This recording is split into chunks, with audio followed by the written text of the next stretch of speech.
ನಾನು ದಿವ್ಯಾದೇವಿ, ಶ್ರೀ ಸಿದ್ದರಾಮೇಶ್ವರ ಪ್ರೌಢಶಾಲೆ, ಚಿಕ್ಕಜಾಜೂರು, ಹೊಳಲ್ಕೆರೆ ತಾಲೂಕು, ಚಿತ್ರದುರ್ಗ ಜಿಲ್ಲೆ ಇಲ್ಲಿ ಕಾರ್ಯನಿರ್ವಹಿಸುತ್ತಿದ್ದೇನೆ. ವಿದ್ಯಾರ್ಥಿಗಳೇ, ಇಂದು ನಾವು ಕಲಿತಾ ಇರುವಂತಹ ಅಧ್ಯಾಯ 10ನೇ ತರಗತಿಯ 2ನೇ ಅಧ್ಯಾಯವಾದ ತ್ರಿಭುಜಗಳು. ಈ ತ್ರಿಭುಜದ ಪಾಠಗಳಲ್ಲಿ ಬರುವಂತಹ ಕಲಿಕಾಂಶಗಳು ಯಾವುದು ಅಂದ್ರೆ, ಮೊದಲನೇದಾಗಿ ಸಮರೂಪ ಆಕೃತಿಗಳ ವ್ಯಾಖ್ಯಾನ, ಸರ್ವಸಮ ಮತ್ತು ಸಮರೂಪ ಆಕೃತಿಗಳಿಗೆ ಇರುವ ಹೋಲಿಕೆ ಮತ್ತು ಅವುಗಳ ನಡುವೆ ಇರುವಂತಹ ವ್ಯತ್ಯಾಸ. ಎರಡನೇದಾಗಿ ತ್ರಿಭುಜಗಳ ಸಮರೂಪತೆಯ ನಿರ್ಧಾರಕ ಗುಣಗಳು, ಅವುಗಳ ಅರ್ಥ ಮತ್ತು ವ್ಯಾಖ್ಯಾನ. ಮೂರನೇದಾಗಿ ಸಮರೂಪ ತ್ರಿಭುಜಗಳಿಗೆ ಸಂಬಂಧಿಸಿದಂತೆ ಪ್ರಮೇಯಗಳನ್ನ ತಾರ್ಕಿಕವಾಗಿ ಸಾಧಿಸುವಂಥದ್ದು. ಇಲ್ಲಿ ನಾವು ಕಂಡುಕೊಳ್ಳುವಂತಹ ಪ್ರಮೇಯಗಳು ಯಾವುದು ಅಂದ್ರೆ, ಸಮರೂಪ ತ್ರಿಭುಜಗಳ ವ್ಯಾಖ್ಯಾನಕ್ಕೆ ಸಂಬಂಧಿಸಿದಂತೆ ಮೂಲ ಸಮಾನುಪಾತತೆಯ ಪ್ರಮೇಯ ಅಥವಾ ಥೇಲ್ಸ್ನ ಪ್ರಮೇಯನ ಮೊದಲನೇದಾಗಿ ಸಾಧಿಸ್ತೀವಿ. ನಂತರ ಎರಡು ತ್ರಿಭುಜಗಳ ಅಥವಾ ಸಮರೂಪ ತ್ರಿಭುಜಗಳ ವಿಸ್ತೀರ್ಣಗಳಿಗೆ ಸಂಬಂಧಿಸಿದಂತೆ ವಿಸ್ತೀರ್ಣಗಳ ಪ್ರಮೇಯವನ್ನ, ಸಮರೂಪ ತ್ರಿಭುಜಗಳ ನಿರ್ಧಾರಕ ಗುಣಗಳನ್ನ ಒಳಗೊಂಡಂತೆ ಕೋಕೋ ನಿರ್ಧಾರಕ ಗುಣಗಳ ಪ್ರಮೇಯವನ್ನ, ಮತ್ತು ಕೊನೆಯದಾಗಿ ಪೈಥಾಗೊರಸ್ನ ಪ್ರಮೇಯ ಮತ್ತು ಅದರ ವಿಲೋಮವನ್ನ ಸಾಧಿಸ್ತೇವೆ. 4ನೇ ಕಲಿಕಾಂಶ ಸಮರೂಪ ತ್ರಿಭುಜಗಳ ಮೇಲಿನ ಸಮಸ್ಯೆಗಳನ್ನ ದೈನಂದಿನ ಜೀವನದೊಂದಿಗೆ ಹೋಲಿಕೆ ಮಾಡಿಕೊಂಡು ಸಮಸ್ಯೆಗಳನ್ನ ಬಿಡಿಸುವಂಥದ್ದು. ಇವನ್ನ ಅನ್ವಯಿಕ ಸಮಸ್ಯೆಗಳು ಅಂತ ಸಹ ಕರಿತೀವಿ ವಿದ್ಯಾರ್ಥಿಗಳು. ಈ 4 ಫಲಿತಾಂಶಗಳನ್ನ ಆಧಾರವಾಗಿಟ್ಕೊಂಡು ಈ ತ್ರಿಭುಜಗಳ ಪಾಠವನ್ನ ಅಧ್ಯಯನ ಮಾಡ್ತಾ ಹೋಗೋಣ. ವಿದ್ಯಾರ್ಥಿಗಳೇ, 9ನೇ ತರಗತಿಯಲ್ಲಿ ಈಗಾಗಲೇ ನೀವು ತ್ರಿಭುಜಗಳ ಬಗ್ಗೆ ಕಲಿತಿದ್ದೀರಾ. ತ್ರಿಭುಜ ಅಂದ್ರೆ ಏನು, ತ್ರಿಭುಜದ ವಿಧಗಳು ಯಾವ್ಯಾವುದು, ಮತ್ತೆ ಎರಡು ತ್ರಿಭುಜಗಳ ನಡುವೆ ಹೋಲಿಕೆ ಮಾಡೋದು ಅಂದ್ರೆ ಸರ್ವಸಮ ತ್ರಿಭುಜಗಳ ಬಗ್ಗೆ ವಿಸ್ತಾರವಾಗಿ ಒಂದು ಅಧ್ಯಾಯವನ್ನೇ ಕಲಿತಿದ್ದೀರಾ. ಮೊದಲಿಗೆ ತ್ರಿಭುಜ ಅಂದ್ರೆ ಏನು ಹಾಗಾದ್ರೆ ಯೋಚಿಸ್ತಾ ಇದ್ದೀರಾ? ಇದು ಒಂದು ತ್ರಿಭುಜದ ಮಾದರಿ. ತ್ರಿಭುಜ ಅಂದ್ರೆ ಏನು? ಇಲ್ಲಿ ಒಟ್ಟಾರೆ ಎಷ್ಟು ಬಾಹುಗಳಿದೆ ನೋಡ್ತಾ ಇದ್ದೀರಲ್ವಾ? ಅಥವಾ ರೇಖಾಖಂಡಗಳು ಎಷ್ಟಿದೆ? 1, 2 ಮತ್ತೆ 3. ಅದ್ರ ಹೆಸರೇ ಹೇಳ್ತಾ ಇದೆ ತ್ರಿಭುಜ. ತ್ರಿ ಅಂದ್ರೆ ಎಷ್ಟು? 3. ಭುಜ ಬಾಹು ಅಂತ ಕರಿತೀವಿ. ಅಂದ್ರೆ 3 ರೇಖಾಖಂಡಗಳಿಂದ ಅಥವಾ 3 ಬಾಹುಗಳಿಂದ ಆವೃತ್ತವಾಗಿರುವಂತ ಒಂದು ಆಕೃತಿಯನ್ನೇ ನಾವೇನಂತ ಕರಿತೀವಿ ಅಂದ್ರೆ ತ್ರಿಭುಜ ಅಂತ ಕರಿತೀವಿ. ಈ ತ್ರಿಭುಜವನ್ನ ಅದರ ಬಾಹುಗಳು ಮತ್ತೆ ಕೋನಗಳ ಆಧಾರದ ಮೇಲೆ 3 ವಿಧಗಳಾಗಿ ವಿಂಗಡಿಸ್ತಾ ಇದ್ದೀವಿ. ಹೌದಾ? ತ್ರಿಭುಜಗಳನ್ನ ಬಾಹುಗಳ ಆಧಾರದ ಮೇಲೆ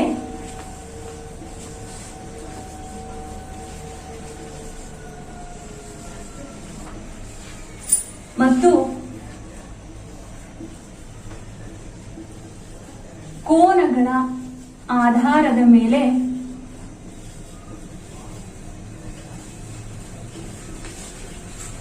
ಬರುವಂತಹ ತ್ರಿಭುಜಗಳು ಯಾವ್ಯಾವುದು ಅಂತ ನೋಡ್ತಾ ಹೋದ್ರೆ, ಮೊದಲನೇದಾಗಿ ಬಾಹುಗಳ ಆಧಾರದ ಮೇಲೆ ನೋಡೋಣ. ಬಾಹುಗಳ ಆಧಾರದ ಮೇಲೆ ಅಂತ ತಗೊಂಡಾಗ ಮೊದಲಿಗೆ ಸಮಬಾಹು ತ್ರಿಭುಜ.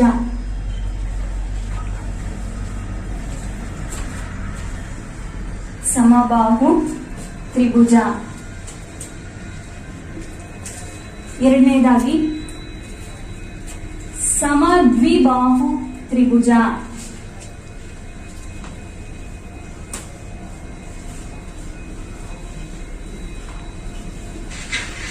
ಮೂರನೇದಾಗಿ ಅಸಮಬಾಹು ತ್ರಿಭುಜ.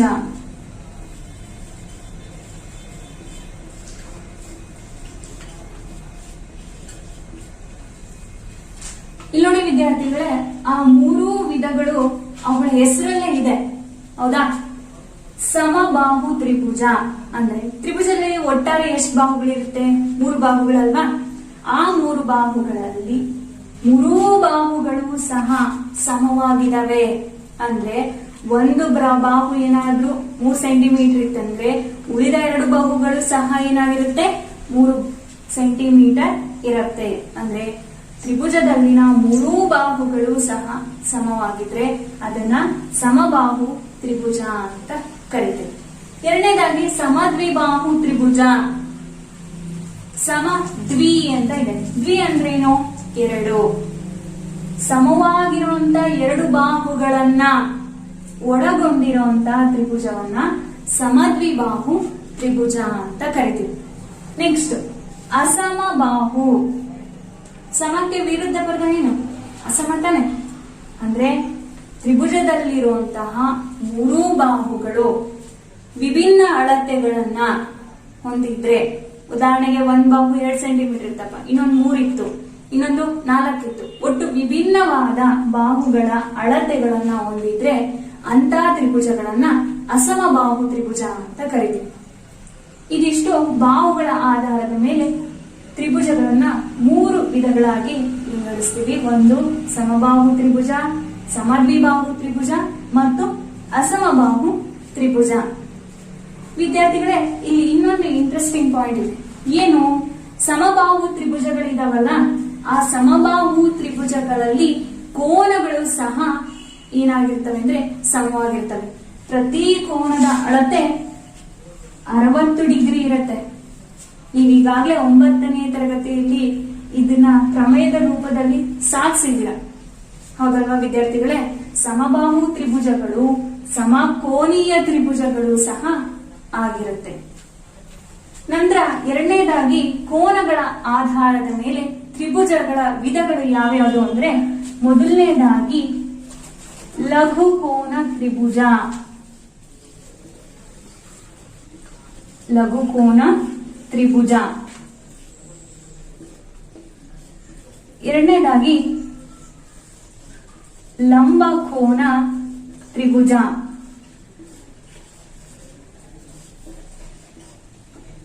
ಮೂರನೇದಾಗಿ ವಿಶಾಲ ಕೋನ ತ್ರಿಭುಜ.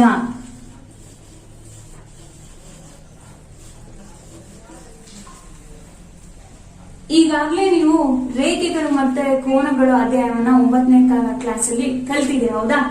ಕೋನಗಳ ಬಗ್ಗೆ ವಿಸ್ತಾರವಾಗಿ ಕಲ್ತಿರೋದ್ರಿಂದ ಲಘು ಕೋನ ಅಂದ್ರೇನು, ಲಂಬ ಕೋನ ಅಂದ್ರೇನು, ವಿಶಾಲ ಕೋನ ಅಂದ್ರೇನು ಅಂತ ನೆನಪಾಗಿರ್ಬೋದು ಅಂತ ಅನ್ಕೊಂತೀನಿ, ಹೌದಲ್ವಾ?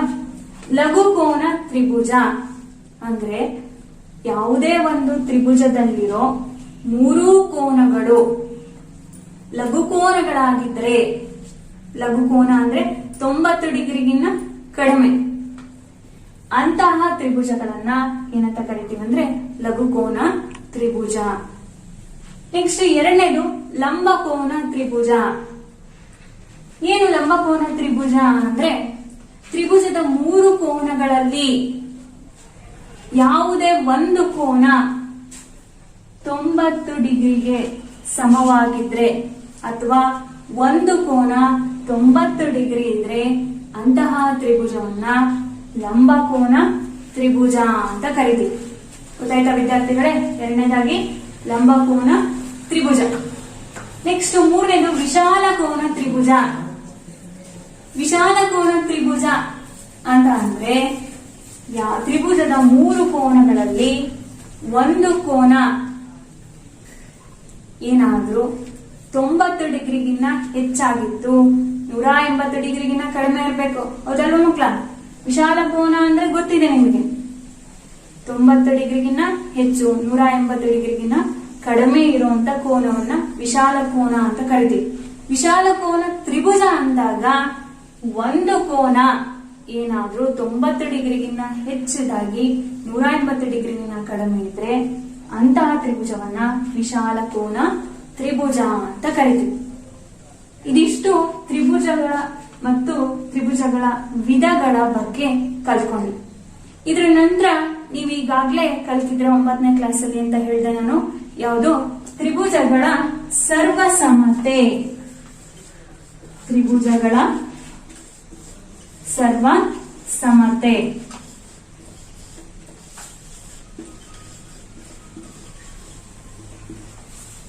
ಏನಿದು ತ್ರಿಭುಜಗಳ ಸರ್ವಸಮತೆ ಅಂದ್ರೆ, ಈಗಾಗಲೇ ಕಲ್ತಿದ್ದೀರ ಸರ್ವಸಮತೆ, ಸರ್ವಸಮ ತ್ರಿಭುಜಗಳು. ಹಾಗಂದ್ರೆ ಏನು? ಸರ್ವಸಮ ಅಂದ್ರೆ ಅಥವಾ ಸರ್ವಸಮ ಆಕೃತಿಗಳು ಅಂತ ನಾವು ತಗೊಂಡಾಗ ಯಾವುದೇ ಎರಡು ಆಕೃತಿಗಳು ಒಂದ್ರ ಮೇಲೆ ಒಂದಿಟ್ಟಾಗ ಅಂದ್ರೆ ಪರಸ್ಪರ ಒಂದರಲ್ಲೊಂದು ಐಕ್ಯ ಆಗ್ಬೇಕು. ಆ ರೀತಿಯ ಆಕೃತಿಗಳನ್ನ ಏನಂತ ಕರಿತೀವಿ ಅಂದ್ರೆ ಸರ್ವಸಮ ಆಕೃತಿಗಳು. ಈಗ ನಾನು ನನ್ನ ಎರಡು ಕೈಗಳನ್ನ ಜೋಡಿಸ್ಕೊಂತೀನಿ, ಜೋಡಿಸಿ ಇಟ್ಟಿದ್ದೀನಿ, ಹೌದಾ? ನಿಮಗೆ ಕಾಣಿಸ್ತಾ ಇರೋದೇನು? ವಿಷುವಲಿ ಏನಾಗ್ತಿದೆ? ಬರೀ ಈ ಮೇಲ್ಗಡೆ ಭಾಗ ಅಷ್ಟೇ ನೋಡಿದಾಗ ಒಂದೇ ಕೈ ತರ ಕಾಣಿಸ್ತಿದ್ದೆ ತಾನೆ. ಆದ್ರೆ ನಾನ್ ನೋಡ್ತಿರೋದೇನು? ಎರಡೂ ಕೈಗಳನ್ನ ಸಹ ಜೋಡಿಸಿದೀನಿ. ಅಂದ್ರೆ ಇಲ್ಲಿ ಪರಸ್ಪರ ಒಂದ್ರ ಮೇಲೆ ಒಂದ್ ಏನಾಯ್ತು? ಐಕ್ಯ ಆಯ್ತು. ಯಾಕೆ ಐಕ್ಯ ಆಯ್ತು ಪ್ರಶ್ನೆ ಮಾಡ್ಕೋಬೇಕಲ್ವಾ? ಈಗ ನಿಮಗೆ ಟೆಕ್ಸ್ಟ್ ಬುಕ್ ಒಂದ್ ಪೆಂಡಿ ಬಂದಿರುತ್ತೆ, ಒಂದ್ ಬಂಡಲ್ ಬಂದಿರುತ್ತೆ, 9ನೇ ಕ್ಲಾಸಿಂದು 10ನೇ ಕ್ಲಾಸಿಂದು ಎಲ್ಲಾ ಬುಕ್ಗಳು ಒಂದ್ ಬಾಕ್ಸ್ ಅಲ್ಲಿ ಬಂದ್ರೆ ಮೇಲೆ ತಿರುಗಿಸಿ ನೋಡಿದಾಗ ಬರೀ ನಾವ್ ನೋಡಬೇಕಾದ್ರೆ ಏನ್ ಅನ್ಸುತ್ತೆ? ಒಂದೇ ಒಂದ್ ಬುಕ್ ಕಾಣಿಸ್ತಿದೆ ಅನ್ಸ್ತಾ ಇದೆ ತಾನೆ. ಇವಕ್ಕೆಲ್ಲ ಕಾರಣ ಏನ ಹಾಗಾದ್ರೆ? ಅದೇ ವಿಭಿನ್ನ ಅಳತೆ ತಗೋಣ, ಬೇರೆ ಬೇರೆ ಯಾವ್ದಾರು ಒಂದು ಈಗ long size book, king size book, small size book ಮೂರನ್ನು ಜೋಡಿಸಿ ಇಟ್ಕೊಂಡಾಗ ನೋಡಬೇಕು. ಬರೀ ಕಿಂಗ್ ಸೈಜ್ ಬುಕ್, ಬರೀ ಲಾಂಗ್ ಸೈಜ್ ಬುಕ್ ಈ ತರ ಜೋಡಿಸಿ ಇಟ್ಕೊಂಡಾಗ ನಿಮ್ಗೆ ಏನ್ ವ್ಯತ್ಯಾಸ ಕಾಣಿಸ್ತಾ ಇದೆ? ಯೋಚನೆ ಮಾಡ್ತಿದ್ದೀರಲ್ವಾ? ಏನಾಗಿರ್ಬೋದು ಅದಕ್ಕೆ ಕಾರಣ? ನನ್ನ ಎರಡೂ ಕೈಗಳನ್ನ ಜೋಡಿಸಿದಾಗ ಒಂದ್ರ ಮೇಲೆ ಒಂದನ್ನ ಜೋಡಿಸಿ ಈ ಕಡೆ ತಿರುಗಿಸಿ ತೋರಿಸಿದಾಗ ನಿಮಗೇನ್ ಕಾಣಿಸ್ತು? ಬರೀ ಒಂದ್ ಭಾಗ ಮಾತ್ರ ಕಾಣಿಸ್ತಾನೆ, ಹೌದಾ? ಏನಕ್ಕೆ ಆ ರೀತಿ ಆಗ್ತಿದೆ ಅಂದ್ರೆ ಏನಾಗಿದೆ ಇಲ್ಲಿ ಅಂದ್ರೆ ಆಕಾರ ಮತ್ತು ಗಾತ್ರ ಎರಡೂ ಒಂದೇ ಆಗಿರೋದ್ರಿಂದ ಏನಾಗಿದೆ ಅಂದ್ರೆ ಅವು ಪರಸ್ಪರ ಐಕ್ಯ ಆಗ್ತಿದೆ. ಇಂಥವನ್ನ ನಾವೇನಂತ ಕರಿತೀವಿ ಅಂದ್ರೆ ಸರ್ವಸಮ ಆಕೃತಿಗಳು ಕರಿತಾ ಹೋಗ್ತೀವಿ. ಈಗ ನಿಮ್ಮ ಬುಕ್ಸ್ ತಗೊಂಡ್ವಿ, ಲಾಂಗ್ ಸೈಜು, ಕಿಂಗ್ ಸೈಜು, ಅದರ ಅಳತೆಗಳು ಏನಾಗ್ತಾ ಹೋಗ್ತಿದೆ? ವ್ಯತ್ಯಾಸ ಆಗ್ತಿದೆ. ಈಗ ಅವನ್ ಜೋಡಿಸಿ ಇಟ್ಟಾಗ ವ್ಯತ್ಯಾಸಗಳು ಕಾಣಿಸ್ತಾ ಇದೆ ಅಲ್ವಾ ನಿಮಗೆ? ಅದೇ ಬರೀ 10ನೇ ಕ್ಲಾಸಿಂದು ಬರೀ ಲಾಂಗ್ ಸೈಜು, ಬರೀ ಕಿಂಗ್ ಸೈಜು ಬುಕ್ಸ್ ಇಂದು ಒಂದು ಪೆಂಡೆ ತಗೊಂಡಾಗ ಏನಾಗುತ್ತೆ ಅಂದ್ರೆ ಅವೆಲ್ಲ ಒಂದೇ ಅಳತೆ ಇರೋದ್ರಿಂದ ಏನಾಗಿದೆ? ಸಮವಾಗಿ ಒಂದ್ರ ಮೇಲೊಂದು ಕುತ್ಕೊಳುತ್ತೆ. ನಾವು ನೋಡಿದಾಗ ಏನಾಗಿರುತ್ತೆ ಅಂದ್ರೆ ಐಕ್ಯಗೊಂಡಿರೋತೀವಿ ತರಹ ಕಾಣ್ತಾ ಇದೆ. ಹಾಗಾಗಿ ಅವುಗಳನ್ನ ಸರ್ವ ಸಮವಾಗಿ ನಾವು ವೀಕ್ಷಣೆ ಮಾಡಬಹುದು. ಅದೇ ನಮ್ಮ ಆಕೃತಿಗಳಿಗೆ ಬಂದ್ರೆ ಇಲ್ಲಿ ನೋಡಿ ವಿದ್ಯಾರ್ಥಿಗಳೇ, ನಾನು 2 ಚೌಕಗಳನ್ನ ತಗೊಂಡಿದ್ದೀನಿ. ಈ 2 ಚೌಕಗಳನ್ನ ಒಂದ್ರ ಮೇಲೆ ಒಂದು ಕೂಡಿಸ್ತಾ ಇದ್ದೀನಿ ಅಲ್ವಾ? ನಿಮ್ಗೆ 2 ಚೌಕಗಳನ್ನ ಕೂಡಿಸಿರೋ ರೀತಿ ಕಾಣಿಸ್ತಾ ಇದೆಯಾ? ನೋಡ್ತಾ ಇದ್ದೀರಲ್ವಾ? ಇಲ್ಲ ತಾನೆ? ಯಾಕೆ ಈ ರೀತಿ ಆಗಿರ್ಬೋದು? ಇನ್ನೂ ಒಂದು ಉದಾಹರಣೆ ತಗೋಣ. ಇಲ್ಲಿ 2 ವೃತ್ತಗಳನ್ನ ತಗೊಳ್ತಾ ಇದೆ. ಈ 2 ವೃತ್ತಗಳನ್ನು ಸಹ ಒಂದ್ರ ಮೇಲೆ ಒಂದು ತರ್ತಾ ಇದೆ. ಇವೇನಾಯ್ತು? ಪರಸ್ಪರ ಐಕ್ಯ ಆಯ್ತು. ಅದೇ ರೀತಿ ನಮ್ಮ ಪಾಠದ ಹೆಸರು ತ್ರಿಭುಜಗಳ ಸರ್ವಸಮತೆ ಹಿಂದಿನ ಕಲಿತಿರೋದನ್ನ ಪುನರ್ಮನನ ಮಾಡ್ತಿದೀವಲ್ಲ, ಈ 2 ತ್ರಿಭುಜಗಳನ್ನು ಸಹ ಒಂದ್ರ ಮೇಲೊಂದು ಇಡ್ತಾ ಇದೆ.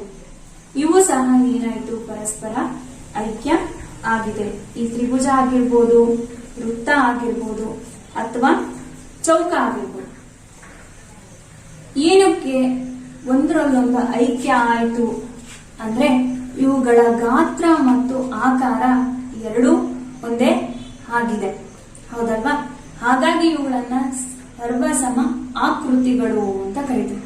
ಅದರಲ್ಲಿ ನೀವು ಹಿಂದಿನ ಅಧ್ಯಾಯದಲ್ಲಿ ಕಲಿತಿರುವಂತದ್ದು ತ್ರಿಭುಜಗಳ ಸರ್ವಸಮತೆ. ಅಂದ್ರೆ ಯಾವುದೇ 2 ತ್ರಿಭುಜಗಳು ಸರ್ವಸಮ ಆಗಿರ್ಬೇಕು ಅಂದ್ರೆ ತ್ರಿಭುಜಗಳಲ್ಲಿ ಬರುವಂತ ಮೂಲ ಅಂಶಗಳು ಯಾವುದು ಅಂದ್ರೆ 3 ಬಾಹುಗಳು, 3 ಕೋನಗಳು ಮತ್ತು 3 ಶೃಂಗಗಳು. 9 ಅಂಶಗಳು ಬರ್ತವೆ. ಶೃಂಗಗಳನ್ನ ನಾವು ಬಿಟ್ರೆ, ಯಾಕಂದ್ರೆ ಶೃಂಗಗಳು ಬೇಕೇ ಆಗಿರುತ್ತೆ, ಹೌದಾ? ಶೃಂಗಗಳಿಲ್ದಲೇ ನಾವೇನಾದ್ರೂ ರೇಖಾಕೃತಿನ ರಚಿಸೋದಕ್ಕೆ ಸಾಧ್ಯನಾ? ಅವುಗಳನ್ನ ಹೊರತುಪಡಿಸಿ ತಗೊಳ್ಳುವಂತ ಮುಖ್ಯವಾದ 6 ಅಂಶಗಳು ಯಾವುದು ಅಂದ್ರೆ ತ್ರಿಭುಜಗಳ ಕೋನಗಳು ಮತ್ತೆ ಬಾಹುಗಳು. ಒಂದು ತ್ರಿಭುಜದಲ್ಲಿರುವಂತ 3 ಬಾಹು ಮತ್ತೆ ಕೋನಗಳು, ಮತ್ತೊಂದು ತ್ರಿಭುಜದಲ್ಲಿರುವ 3 ಬಾಹುಗಳು ಮತ್ತೆ ಕೋನಗಳಿಗೆ ಸಮವಾಗಿತ್ತು ಅಂದ್ರೆ ಆ 2 ತ್ರಿಭುಜಗಳನ್ನ ನಾವೇನಂತ ಕರಿತೀವಿ ಅಂದ್ರೆ ಸರ್ವಸಮ ತ್ರಿಭುಜಗಳು ಅಂತ ಕಲ್ತಿದ್ದೀವಿ ಈಗಾಗಲೇ. ಅವುಗಳನ್ನ ಪ್ರತಿ ಬಾರಿ ಈ 6 ಅಂಶಗಳನ್ನ ಗುರುತಿಸಿ ಹೇಳಿ ಸರ್ವಸಮ್ಮತೆಯನ್ನ ಸಾಧಿಸೋದಕ್ಕೆ ಕಷ್ಟ ಆಗುತ್ತೆ ಅನ್ನೋ ಕಾರಣಕ್ಕೋಸ್ಕರ ನಾವು ಅದನ್ನ ಏನ್ ಮಾಡ್ಕೊಂಡ್ವಿ ಅಂದ್ರೆ ನಿರ್ಧಾರಕ ಗುಣಗಳನ್ನ ಕಲಿತಾ ಹೋಗ್ತೀವಿ. ಓದ್ವಿ ಅಲ್ವಾ? ಅಂದ್ರೆ ಪರಸ್ಪರ ಹೊಂದಾಣಿಕೆ ಇರುವಂತಹ ಯಾವುದೇ ಎರಡು ತ್ರಿಭುಜಗಳಲ್ಲಿರುವಂತಹ 3 ಅಂಶಗಳನ್ನ ಸಮವಾಗಿ ಪರಸ್ಪರ ಒಂದಕ್ಕೊಂದು ಅನುರೂಪವಾಗಿ ಸಮವಾಗಿತ್ತು ಅಂದ್ರೆ ಅವುಗಳ ಆಧಾರದ ಮೇಲೂ ಸಹ ನಾವೇನ್ ಮಾಡ್ತಿದ್ವಿ ಅಂದ್ರೆ ತ್ರಿಭುಜಗಳ ಸರ್ವಸಮ್ಮತೆಯನ್ನ ವಿವರಿಸ್ತಾ ಇದ್ವಿ. ಮೊದಲನೇದಾಗಿ ಕೋನ ನಿರ್ಧಾರಕ ಗುಣ, ಬಾಹು ನಿರ್ಧಾರಕ ಗುಣ, ಕೋನ ನಿರ್ಧಾರಕ ಗುಣ, ಇವುಗಳೆಲ್ಲವೂ ಸಹ ನಾವೇನ್ ಮಾಡ್ತಾ ಹೋದ್ವಿ ಅಂದ್ರೆ ಕಲಿತಾ ಹೋದ್ವಿ. ವಿದ್ಯಾರ್ಥಿಗಳೇ, ಈ ಎಲ್ಲಾ ಅಂಶಗಳನ್ನ ಏನ್ ಮಾಡಿದ್ವಿ ಅಂದ್ರೆ ನಿಮ್ಮ 9ನೇ ತರಗತಿ ಅಧ್ಯಾಯದಲ್ಲಿ ಕಲಿತ್ರಿ. ಹಾಗಾದ್ರೆ ತ್ರಿಭುಜಗಳ ನಡುವೆ ಇರುವಂತಹ ಹೋಲಿಕೆಯನ್ನ ಇನ್ನೂ ಒಂದು ಅಂಶದಲ್ಲಿ ಕಲಿತೀವಿ. ಅದ್ಯಾವುದು ಅಂದ್ರೆ ಸಮರೂಪ ತ್ರಿಭುಜಗಳು. ಹಾಗಾದ್ರೆ ಸಮರೂಪ ತ್ರಿಭುಜಗಳಿಗೂ ಮತ್ತೆ ಸರ್ವಸಮ ತ್ರಿಭುಜಗಳಿಗೂ ಇರುವಂತಹ ವ್ಯತ್ಯಾಸ ಏನು ಅಂತ ತಿಳ್ಕೊಳ್ಳೋಣ. ಈ 10ನೇ ತರಗತಿಯ ನಮ್ಮ ತ್ರಿಭುಜಗಳು ಅಧ್ಯಾಯದಲ್ಲಿ ಬರುವಂತಹ ಪ್ರಮುಖ ಅಂಶ ಅಂದ್ರೆ ಸಮರೂಪತೆ. ಹಾಗಾದ್ರೆ ಸಮರೂಪ ತ್ರಿಭುಜಗಳು ಅಂತ ಹೇಳೋದಕ್ಕಿಂತ ಮುಂಚೆ ಅವುಗಳ ನಡುವೆ ಇರುವಂತಹ ವ್ಯತ್ಯಾಸವನ್ನ ತಿಳ್ಕೊಳ್ಳೋಣ. ಆ ವ್ಯತ್ಯಾಸಗಳು ಏನು ಅಂದ್ರೆ ಸಮರೂಪ ಅಂದಾಗ ಏನಾಗುತ್ತೆ? ಸಮರೂಪ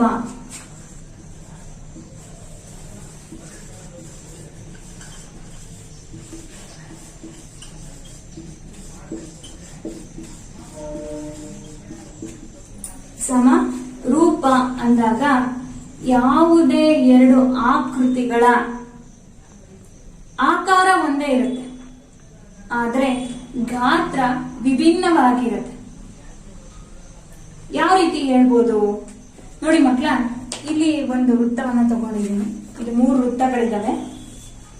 ಇಲ್ಲಿ ನೋಡಿ, ಇವು 3 ಸಹ ವೃತ್ತಗಳೇ, ಆದ್ರೆ ಆ ವೃತ್ತಗಳ ತ್ರಿಜ್ಯಗಳು ಏನಾಗಿದ್ದಾವೆ? ಬೇರೆ ಬೇರೆ ಆಗಿದಾವಲ್ವಾ? ಆದ್ರೆ ಅವುಗಳ ಆಕಾರ ಒಂದೇ. ಯಾವುದು? ವೃತ್ತಾಕಾರ.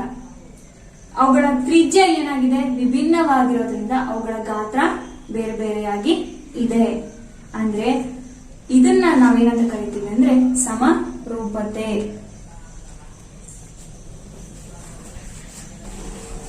ಅದೇ ರೀತಿಯಾಗಿ ವಿದ್ಯಾರ್ಥಿಗಳೇ, ಈ ಚೌಕ ಇದಾವೆ. ಇಲ್ಲೂ ಸಹ 3 ಚೌಕಗಳಿದಾವೆ.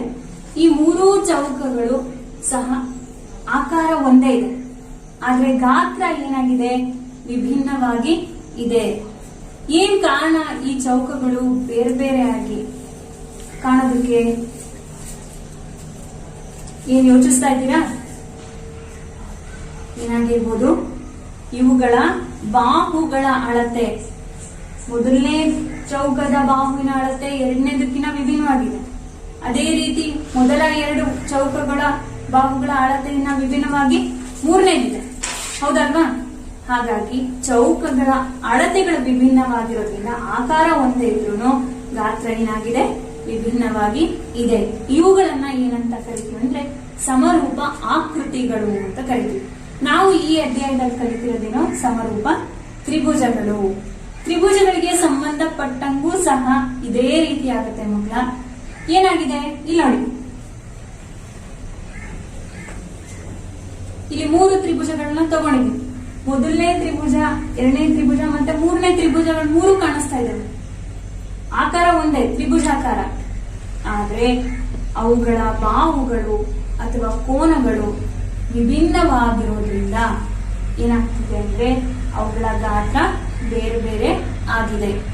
ಇಂತಹ ತ್ರಿಭುಜಗಳನ್ನ ಏನಂತ ಕರಿತೀವಿ ಅಂದ್ರೆ ಸಮರೂಪ ತ್ರಿಭುಜಗಳು ಅಂತ ಕರಿತೀವಿ. ಇನ್ನು ನಿಮಗೆ ಸಮರೂಪತೆಯನ್ನ ಅರ್ಥ ಮಾಡ್ಕೋಬೇಕು ಅನ್ನೋದಾದ್ರೆ ನೀವು ಒಂದು ಫೋಟೋ ಶಾಪಿಗೆ ಹೋಗಿರ್ತೀರಾ ಅಲ್ವಾ? ಅಲ್ಲಿ ಫೋಟೋ ತೆಗೆಸ್ಕೊಳಕ್ಕೆ ಅಂತ ಹೋಗಿರ್ತೀರಾ. ನಿಮಗೆ ಪಾಸ್ಪೋರ್ಟ್ ಸೈಜ್ ಇಂದು ಬೇಕಾಗಿರುತ್ತೆ, ಸ್ಟ್ಯಾಂಪ್ ಸೈಜ್ ಇಂದು ಬೇಕಾಗಿರುತ್ತೆ, ಅದೇ ರೀತಿ ಕಾರ್ಡ್ ಸೈಜ್ ಇಂದು ಸಹ ಫೋಟೋ ಬೇಕಾಗಿರುತ್ತೆ. ಅವೆಲ್ಲವನ್ನೂ ಸಹ ಫೋಟೋಗ್ರಾಫರ್ ಏನ್ ಮಾಡ್ತಾರೆ? ಒಂದೇ ಫ್ರೇಮ್ ಅಲ್ಲೇ ನಿಮ್ಗೆ ತೆಗೆದುಕೊಡ್ತಾರೆ. ಹೌದಾ? ಸೈಜ್ ಬೇರೆ ಇದೆ, ಆದ್ರೆ ವ್ಯಕ್ತಿ ನೀವೊಬ್ಬರೇ ತಾನೆ. ಅದು ಸಹ ಸಮರೂಪತೆಗೆ ಒಂದು ಉದಾಹರಣೆ. ಇಲ್ಲಿ ನೋಡಿ, ಒಂದು ತಾಜ್ ಮಹಲಿನ ಫೋಟೋ ತಗೊಂಡಿದ್ದೀನಿ ನಾನು. ಹೌದಾ? ಚಿಕ್ಕದಿದೆ, ಒಂದು ದೊಡ್ಡದಿದೆ, ಇದಕ್ಕಿನ ದೊಡ್ಡದಿದೆ, ಅದಕ್ಕಿನ ಸಹ ಒಂದು ದೊಡ್ಡದಿದೆ. ಈ ರೀತಿ ಆಕೃತಿಗಳು ಒಂದೇ ಆಗಿದ್ರು ಸಹ ಅವುಗಳ ಗಾತ್ರ ಏನಾಗಿದೆ, ಬೇರೆ ಬೇರೆ ಆಗಿದೆ. ಇಲ್ಲಿ ನೋಡಿ, ಇಲ್ಲೂ ಅಷ್ಟೇ ಒಬ್ಬನೇ ವ್ಯಕ್ತಿ ಅವ್ರದ್ದು ಸ್ಟ್ಯಾಂಡ್ ಸೈಜ್ ಇಂದ ಹಿಡಿದು ಎಲ್ಲಾ ಸೈಜ್ ಇಂದ ಸಹ ಏನಾಗಿದೆ ಫೋಟೋ ಬಂದಿದೆ ಇದ್ರಲ್ಲಿ. ಇದು ಏನು ಕಾರಣ? ಅವುಗಳ ಆಕಾರ ಒಂದೇ ಇದೆ, ಗಾತ್ರ ಏನಾಗಿದೆ ವಿಭಿನ್ನವಾಗಿದೆ. ಇದು ಸಮರೂಪತೆಗೆ ಒಂದು ಉದಾಹರಣೆ ಆಗಿರುತ್ತೆ. ಪ್ರತಿ ಅವು ಸರಿನೋ ಬರೀ ಅವುಗಳ ಆಕೃತಿನ ನೋಡಿ ನಾವು ಸಮರೂಪತೆಯನ್ನ ನಿರ್ಧಾರ ಮಾಡ್ತೀರಾ? ಬೇರೆ ಏನಿಲ್ವಾ? ಬರೀ ಆಕೃತಿಯ ಆಕಾರ ಒಂದೇ ಇದ್ದು ಗಾತ್ರ ವಿಭಿನ್ನವಾಗಿದ್ರೆ ಅವುಗಳು ಸಮರೂಪ ತ್ರಿಭುಜಗಳು ಆಗ್ತವ ಅನ್ನೋದನ್ನ ಚರ್ಚಿಸ್ತಾ ಹೋಗೋಣ. ಈಗ ಸಮರೂಪ ತ್ರಿಭುಜಗಳ ಬಗ್ಗೆ ಇನ್ನೂ ಹೆಚ್ಚಿನದಾಗಿ ತಿಳ್ಕೊಳ್ಳೋದಕ್ಕಿಂತ ಮುಂಚೆ ನಾನು ಹಿಂದೆ ಹೇಳಿದೆ ಸರ್ವಸಮ ತ್ರಿಭುಜಗಳಿಗೂ ಮತ್ತೆ ಸಮರೂಪ ತ್ರಿಭುಜಗಳಿಗೂ ಇರುವಂತ ವ್ಯತ್ಯಾಸ ಏನಾಗಿರ್ಬೋದು. ಹಾಗಾದ್ರೆ ಈಗ ಸಮರೂಪ ತ್ರಿಭುಜಗಳಂದ್ರೆ ನಿಮ್ಗೆ ಗೊತ್ತಾಯ್ತು, ಆಕಾರ ಒಂದೇ ಇರುವ ಗಾತ್ರದಲ್ಲಿ ವಿಭಿನ್ನವಾಗಿರುವ ತ್ರಿಭುಜಗಳನ್ನ ಸಮರೂಪ ತ್ರಿಭುಜಗಳು ಅಂತ ಕರೆದ್ವಿ. ಅದೇ ಸರ್ವಸಮ ತ್ರಿಭುಜಗಳು ಅಂತ ಹೇಳ್ಬೇಕಾದ್ರೆ ಏನ್ ಮಾಡಿದ್ವಿ, ಅಲ್ಲಿ ಆಕಾರನೂ ಒಂದೇ ಇರಬೇಕು, ಅದ್ರ ಜೊತೆ ಗಾತ್ರನೂ ಸಹ ಒಂದೇ ಇರಬೇಕು. ಸಮರೂಪ ತ್ರಿಭುಜಗಳ ಬಗ್ಗೆ ಇನ್ನೂ ಹೆಚ್ಚಿನದಾಗಿ ತಿಳ್ಕೊಳ್ಳೋದಕ್ಕಿಂತ ಮುಂಚೆ ಸರ್ವಸಮ ಮತ್ತು ಸಮರೂಪ ತ್ರಿಭುಜಗಳಿಗಿರುವಂತ ವ್ಯತ್ಯಾಸವನ್ನ ಒಂದ್ಸರಿ ನೋಡೋಣ. ಸರ್ವಸಮ ತ್ರಿಭುಜಗಳು ಅಂದ ತಕ್ಷಣ ನಾವೇನ್ ಹೇಳಿದ್ವಿ, ಅವುಗಳ ಆಕಾರನೂ ಒಂದೇ ಇರಬೇಕು, ಗಾತ್ರನೂ ಸಹ ಒಂದೇ ಇರಬೇಕು. ಅಂತವುಗಳನ್ನ ಏನಂತ ಕರಿತೀವಿ ಅಂದ್ರೆ ಸರ್ವಸಮ ತ್ರಿಭುಜಗಳು. ಅಂದ್ರೆ ಅವುಗಳ ಬಾಹುಗಳು ಮತ್ತೆ ಕೋನಗಳು ಸಹ ಸಮವಾಗಿ ಇರಬೇಕು. ಆ ಬಾಹುಗಳು ಮತ್ತೆ ಕೋನಗಳು ಸಮ ಇದ್ದು ಅಂದ ತಕ್ಷಣ ಏನಾಗುತ್ತೆ, ಅವುಗಳ ವಿಸ್ತೀರ್ಣನೂ ಸಹ ಏನಾಗಿರುತ್ತೆ, ಸಮವಾಗಿ ಇರುತ್ತೆ. ಆದ್ರೆ ಸಮರೂಪ ತ್ರಿಭುಜಗಳಿಗೆ ಆ ರೀತಿ ಆಗುತ್ತಾ? ಇಲ್ಲ ಅಲ್ವಾ? ಆಕಾರ ಒಂದೇ ಇರುತ್ತೆ, ಆದ್ರೆ ಅದರ ಗಾತ್ರ ಏನಾಗುತ್ತೆ, ಬೇರೆ ಬೇರೆ ಆಗಿರುತ್ತೆ. ಆಗಿರೋದ್ರಿಂದ ವಿಸ್ತೀರ್ಣನೂ ಸಹ ಏನಾಗುತ್ತೆ, ಬದಲಾಗುತ್ತೆ. ಇದೇ ಸರ್ವಸಮ ಮತ್ತು ಸಮರೂಪ ತ್ರಿಭುಜಗಳಿಗೆ ಇರುವಂತಹ ವ್ಯತ್ಯಾಸ ವಿದ್ಯಾರ್ಥಿಗಳು. ಈಗ ನಮ್ಮ ಸಮರೂಪ ತ್ರಿಭುಜಗಳ ಬಗ್ಗೆ ಹಾಗಾದ್ರೆ ಯಾಕೆ ಅಧ್ಯಯನವನ್ನ ಮಾಡಬೇಕು ಅಂತ ಹೇಳೋದಾದ್ರೆ, ಯಾವುದೇ ಒಂದು ವಸ್ತುನೋ ಅಥವಾ ಯಾವುದೇ ಒಂದು ಜಾಗನೋ ಅಥವಾ ಯಾವುದೋ ಒಂದು ಬೆಟ್ಟನೋ ಅಥವಾ ಯಾವುದೇ ಎರಡು ಆಕಾಶಕಾಯಿಗಳ ನಡುವೆ ಇರುವಂತಹ ಅಂತರವನ್ನು, ಈಗ ಭೂಮಿಯಿಂದ ಚಂದ್ರನ ನಡುವೆ ಇರುವಂತಹ ಅಂತರ ಆಗಿರ್ಬೋದು ಅಥವಾ ಮೌಂಟ್ ಎವರೆಸ್ಟ್ ಶಿಖರದ ಎತ್ತರ ಆಗಿರ್ಬೋದು, ಇವನ್ನೆಲ್ಲ ನಾವು ಟೇಪ್ ಇಟ್ಕೊಂಡು ಅಳೆಯೋದಕ್ಕಾಗತ್ತಾ? ಕೆಳಗಡೆಯಿಂದ ಮೇಲ್ಗಡೆ ಅಥವಾ ಇಲ್ಲಿಂದ ಚಂದ್ರನ ತನಕ ಟೇಪ್ ಇಟ್ಕೊಂಡು ಹೋಗಕ್ ಆಗತ್ತಾ? ಇವೆಲ್ಲ ಸಾಧ್ಯನಾ?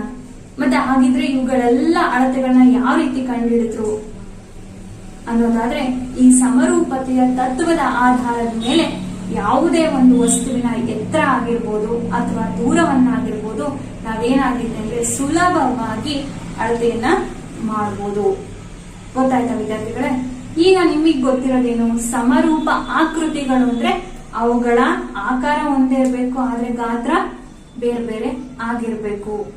ಇದಿಷ್ಟರಿಂದನೇ ಸಾಧ್ಯನಾ ಎಲ್ಲದು ಅಂತ ನೋಡ್ತಾ ಹೋದ್ರೆ ವಿದ್ಯಾರ್ಥಿಗಳೇ, ಇಲ್ಲೊಂದು ಚತುರ್ಭುಜ ತಗೊಂಡಿದ್ವಿ ಅಂದ್ರೆ 4 ಬಾಹುಗಳಿಂದ, ಚತುರ್ ಅಂದ್ರೆ 4 ತಾನೆ, 4 ಬಾಹುಗಳಿಂದ ಆವೃತ್ತವಾಗಿರುವಂತ ಒಂದು ರೇಖಾಕೃತಿ. ಇಲ್ಲಿ 2 ಚತುರ್ಭುಜಗಳು ನಿಮಗೆ ಕಾಣಿಸ್ತಿದೆ, ರೆಡ್ ಕಲರ್ದೊಂದು, ಯೆಲ್ಲೋ ಕಲರ್ದು ಒಂದು. ಇವು ನೋಡೋದಕ್ಕೆ ಏನಾಗ್ತಿದೆ, ನಿಮಗೆ ಸಮರೂಪ ಅಂತ ಕಾಣಿಸ್ತಿದೆ.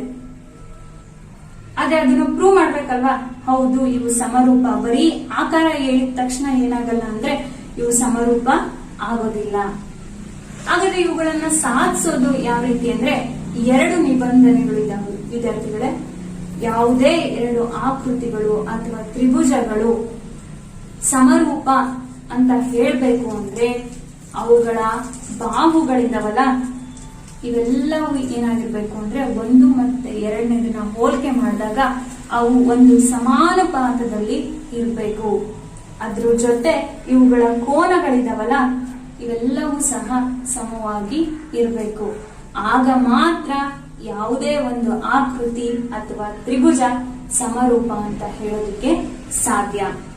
ಗೊತ್ತಾಯ್ತಲ್ಲ? ಸಮರೂಪ ತ್ರಿಭುಜಗಳು ಅಂತ ಹೇಳೋದಕ್ಕೆ ಇರುವಂತ 2 ನಿಬಂಧನೆಗಳು ಯಾವುದು ಅಂದ್ರೆ, ಯಾವುದೇ ಒಂದು ಆಕೃತಿಯ ಅಥವಾ ತ್ರಿಭುಜದ ಸಮರೂಪತೆಯನ್ನು ನಿರ್ಧರಿಸುವ ಅಂಶಗಳು ಏನು ಅಂದ್ರೆ ಅವುಗಳ ಅನುರೂಪ ಕೋನಗಳು ಸಮವಾಗಿರಬೇಕು ಮತ್ತೆ ಬಾಹುಗಳು ಸಮಾನುಪಾತದಲ್ಲಿ ಇರಬೇಕು. ಗೊತ್ತಾಯ್ತಲ್ಲ ವಿದ್ಯಾರ್ಥಿಗಳೇ? ನಿಬಂಧನೆಗಳನ್ನ ನೋಡೋದಕ್ಕಿಂತ ಮುಂಚೆ ಅವನ್ನ ಅರ್ಥ ಮಾಡ್ಕೋಬೇಕಾದ್ರೆ ಈ ಉದಾಹರಣೆಯನ್ನ ಒಂದ್ಸರಿ ನೋಡೋಣ. ಮೊದಲನೇದಾಗಿ ನೋಡಿ, ABCD ಒಂದು ಚತುರ್ಭುಜ. ಆ ಚತುರ್ಭುಜದಲ್ಲಿರುವಂತಹ ಕೋನ A 105 degree, B 100 degree, C 70 degree ಮತ್ತು D 85 ಡಿಗ್ರಿ ಇದೆ. ಅದೇ ರೀತಿ ಎರಡನೇ ತ್ರಿಭುಜದಲ್ಲೂ ಸಹ PQRS ಕೋನಗಳು ಏನಾಗಿದ್ದಾವೆ ಅಂದ್ರೆ ಕ್ರಮವಾಗಿ ಮೊದಲನೇ ಚತುರ್ಭುಜದಲ್ಲಿ ಏನಿದೆನೋ ಅದಕ್ಕೆ ಅನುರೂಪವಾಗಿ ಸಮವಾಗಿ ಇದೆ ಅಲ್ವಾ? ನೋಡಿದ ತಕ್ಷಣ ಗೊತ್ತಾಗ್ತಿದೆ ನೋಡಿ. ಎ ಕೋನ ಮೇಲೆ ಬರುವಂತಹ ಅನುರೂಪವಾದ ಶೃಂಗ P. ಅದನ್ನ ಬರ್ದ್ಬಿಡೋಣ. ಕೋನ A ಇಸ್ ಈಕ್ವಲ್ ಟು ಅದಕ್ಕೆ ಅನುರೂಪವಾದ ಶೃಂಗ P. ಅಂದ್ರೆ ಈ ಎರಡೂ ಚತುರ್ಭುಜಗಳನ್ನ ಒಂದ್ರ ಮೇಲೆ ಒಂದು ಇಡ್ತಾ ಹೋದಾಗ ಏನಾಗುತ್ತೆ ಅಂದ್ರೆ A ಮೇಲೆ ಅಂದ್ರೆ ಕೋನ A ಮೇಲೆ ಐಕ್ಯ ಆಗುವಂತ ಶೃಂಗ ಯಾವುದು? ಕೋನ P. ಅದೇ ರೀತಿ B ಮೇಲೆ Q, ಅದೇ ರೀತಿ C ಮೇಲೆ R ಮತ್ತೆ D ಮೇಲೆ S ಬರುತ್ತೆ. ಹೌದಾನೆ? ಅವುಗಳ ಅಳತೆನೂ ಸಹ ಏನಾಗಿದೆ? ಸಮವಾಗಿದೆ ಇದೆ. ನೆಕ್ಸ್ಟ್ ಅದೇ ರೀತಿ ಕೋನ B ಇಸ್ ಈಕ್ವಲ್ ಟು ಕೋನ Q. ಎಷ್ಟು ಡಿಗ್ರಿ? 100 ಡಿಗ್ರಿ. ನೆಕ್ಸ್ಟ್ ಅದೇ ರೀತಿ ಕೋನ C ಇಸ್ ಈಕ್ವಲ್ ಟು ಕೋನ R 70 ಡಿಗ್ರಿ. ನೆಕ್ಸ್ಟ್ ಕೋನ D ಇಸ್ ಈಕ್ವಲ್ ಟು ಕೋನ S 85 ಡಿಗ್ರಿ. ಅನುರೂಪವಾದ ಶೃಂಗಗಳು ಸಮ ಆಯಿತು. ಹಾಗಾದ್ರೆ ಇನ್ನೂ ಒಂದು ಅಂಶ ಯಾವುದು? ಇವುಗಳ ಬಾಹುಗಳ ಅನುಪಾತ ಸಮವಾಗಿ ಇದೆ ಅಂತಂದ್ರೆ ಈ ಎರಡು ಚತುರ್ಭುಜಗಳು ಏನಾಗ್ತವೆ? ಸಮ ರೂಪಿಗಳಾಗ್ತವೆ. ನೋಡೋಣ ಹಾಗಾದ್ರೆ. ನೋಡಿ, AB ಮೇಲೆ ಬರುವಂತ ಅನುರೂಪವಾದ ಬಾಹು ಯಾವುದು? PQ. AB by PQ. AB ಯ ಉದ್ದ ಎಷ್ಟಿದೆ? 4 ಸೆಂಟಿಮೀಟರ್. ಅದೇ ರೀತಿ PQ ಬರೆದಾಗ 8. ಅದನ್ನ ಸಂಕ್ಷಿಪ್ತ ರೂಪದಲ್ಲಿ ಬರೆದಾಗ ಏನಾಗುತ್ತೆ? 4 1 4 2 1/2 ಅನುಪಾತದಲ್ಲಿ ಇದೆ. ನೆಕ್ಸ್ಟ್ ಅದೇ ರೀತಿ BC by QR is equal to BC ಎಷ್ಟು ಇದೆ? 6. QR ಎಷ್ಟಿದೆ? 12. R 1 R 2 1/2. ಅದರ ನಂತರ CD by RS ಎಷ್ಟಿದೆ? CD 10 ಸೆಂಟಿಮೀಟರ್ ಇದೆ, RS 20 ಸೆಂಟಿಮೀಟರ್ ಇದೆ. 11 12. ಇದರ ಅನುಪಾತನೂ ಸಹ 1/2 ಅಥವಾ 1:2 ಅಂತ ಹೇಳ್ತೀವಿ. ನೆಕ್ಸ್ಟ್ ಅದೇ ರೀತಿ DA by SP. DA ಅಂದ್ರೆ ಎಷ್ಟು? 3 ಸೆಂಟಿಮೀಟರ್ ಇದೆ. by SP ಅಂದ್ರೆ 6 ಇದೆ. 3 1 3 2 1/2. ಇಲ್ಲಿ ನೋಡಿ, ಬಾಹುಗಳ ಅನುಪಾತವನ್ನ ನೋಡಿದಾಗ AB by PQ 1/2 ಇದೆ, BC by QR 1/2 ಇದೆ, CD by RS ಸಹ 1/2 ಇದೆ. ಕೊನೆಯದಾಗಿ DA by SP ಸಹ ಏನಾಗಿದೆ ಅಂದ್ರೆ 1/2 ಇದೆ. ಈ ಎಲ್ಲಾ ಬಾಹುಗಳು ಹಾಗಾದ್ರೆ ಸಮಾನುಪಾತದಲ್ಲಿ ಇದಾವೆ ಅಂತ ನಾವು ಹೇಳ್ಬೋದಲ್ವಾ? ಹಾಗಾದ್ರೆ ಕೊಟ್ಟಿರೋ ಚತುರ್ಭುಜಗಳು ಸಮರೂಪಿಗಳು ಆಗಿವೆ ಅಂತ ಹೇಳಿ ಈ ಹಿಂದಿನ ಉದಾಹರಣೆಯಲ್ಲಿ ವಿದ್ಯಾರ್ಥಿಗಳೇ ನಾವೇನ್ ಮಾಡಿದ್ವಿ ಅಂದ್ರೆ 2 ಚತುರ್ಭುಜಗಳು ಸಮರೂಪಿನ ಅಂತ ನೋಡಿದ್ವಿ. ಅದೇ ರೀತಿ ತ್ರಿಭುಜಗಳು ಸಮರೂಪಿನ ಅಂತ ನೋಡ್ತಾ ಹೋಗೋದಾದ್ರೆ ವಿದ್ಯಾರ್ಥಿಗಳೇ, ಮೊದಲನೇದಾಗಿ ಅವುಗಳ ಕೋನಗಳು ಸಮವಾಗಿದವ. ಮೊದಲನೇ ತ್ರಿಭುಜ ABC ಯಲ್ಲಿರುವಂತಹ ಕೋನಗಳ ಅಳತೆ, ತ್ರಿಭುಜ PQR ನಲ್ಲಿರುವಂತಹ ಕೋನಗಳ ಅಳತೆ ಒಂದಕ್ಕೊಂದು ಸಮವಾಗಿದೆಯಾ. ಅದರ ನಂತರ ಎರಡನೇದಾಗಿ ಬಾಹುಗಳು ಸಮಾನುಪಾತದಲ್ಲಿ ಇದಾವ ಅಂತ ನೋಡೋಣ. ಮೊದಲನೇದಾಗಿ ಕೋನ A, ಅದಕ್ಕೆ ಅನುರೂಪವಾಗಿರುವಂತಹ ಶೃಂಗ ಯಾವುದು? P. ಕೋನ ಏನ್ ಅಳತೆ ಕೊಟ್ಟಿದ್ದಾರೆ ಅವರು 50 ಡಿಗ್ರಿ. ಅದೇ ರೀತಿ ಕೋನ ಪಿ ನ ಅಳತೆನೂ ಸಹ ಎಷ್ಟಿದೆ 50 ಡಿಗ್ರಿ. ಹಾಗಾದ್ರೆ ಕೋನ ಎ ಇಸ್ ಈಕ್ವಲ್ ಟು ಕೋನ ಪಿ ಎಷ್ಟಾಯ್ತು 50 ಡಿಗ್ರಿ. ಮೊದಲನೇ ಕೋನ ಸಮ ಇದೆ. ನೆಕ್ಸ್ಟ್ ಎರಡನೇ ಬೇಡ ಕೋನ ಬಿ ಅದಕ್ಕೆ ಅನುರೂಪವಾಗಿರುವಂತಹ ಕೋನ ಯಾವುದು ಕ್ಯೂ ಎಷ್ಟಿದೆ? ಕೋನ ಬಿ 70 ಡಿಗ್ರಿ ಇದೆ. ಕೋನ ಕ್ಯೂನು ಸಹ 70 ಡಿಗ್ರಿ ಇದೆ. ಕೊನೆಯದಾಗಿ ಕೋನ ಸಿ 60 ಡಿಗ್ರಿ ಇದೆ. ಅದರ ಅನುರೂಪವಾದ ಕೋನ ಆರ್ ಅದು ಸಹ ಎಷ್ಟಿದೆ 60 ಡಿಗ್ರಿ. ಹಾಗಾದ್ರೆ ಸಮರೂಪತೆಯನ್ನು ನಿರ್ಧರಿಸುವಂತ ಮೊದಲನೇ ಅಂಶ ಸರಿಯಾಗಿದೆ. ಅನುರೂಪವಾಗಿರುವಂತಹ ಕೋನಗಳು ಸಮವಾದವು. ಹಾಗಾದ್ರೆ ಬಾಹುಗಳ ಅನುಪಾತವನ್ನ ನೋಡ್ತಾ ಹೋದ್ರೆ ಎ ಬಿ ಬಾಹುವಿನ ಅನುರೂಪವಾದ ಬಾಹು ಪಿ ಕ್ಯೂ ಅಂದ್ರೆ A B by P Q ಎಷ್ಟಾಗುತ್ತೆ? ಎ ಬಿ ಅಳತೆ 5 ಸೆಂಟಿಮೀಟರ್ ಇದೆ. 5 ಬೈ ಪಿ ಕ್ಯೂ ಎಷ್ಟಿದೆ 10. 5 2 1/2. Next BC BC by Q R. BC ಎಷ್ಟಿದೆ 4 ಸೆಂಟಿಮೀಟರ್. 4/8. 4 1 4 1/2. ನೆಕ್ಸ್ಟ್ ಸಿ ಎ ಅದರ ಅನುರೂಪವಾದ ಬಾಹು R P is equal to 6/12. 6 1 6 ಪ್ರತಿ ಬಾಹುವಿನ ಅನುಪಾತವನ್ನ ನೋಡಿದಾಗ ಎಲ್ಲದರ ಸಂಕ್ಷಿಪ್ತ ರೂಪ ಏನಾಗಿದೆ 1/2 1/2 1/2 ಇದೆ. ಮೂರೂ ಬಾಹುಗಳು ಸಹ ಸಮಾನುಪಾತದಲ್ಲಿದ್ದಾವೆ.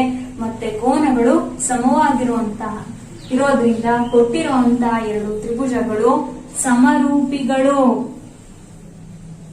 ಆಯ್ತಾ? ಸಮರೂಪತೆಯನ್ನ ನಿರ್ಧರಿಸುವಂತಹ ಸಂಕೇತ ನಾವು ಏನು ಇಂಗ್ಲಿಷ್ ಅಕ್ಷರ ಎಸ್ ಬರಿತೀವಲ್ಲ ಅದನ್ನ ಉಲ್ಟಾ ಬರೆದಾಗ ಅಂದ್ರೆ ಕನ್ನಡದ ಸಾ ಅರ್ಧ ಬರಿತೀವಲ್ಲ ಅದು ಆ ರೀತಿಯಾಗಿ ಸಮರೂಪತೆಯನ್ನ ಸಂಕೇತ ರೂಪದಲ್ಲಿ ನಿರ್ಧರಿಸ್ತೀವಿ ವಿದ್ಯಾರ್ಥಿಗಳು.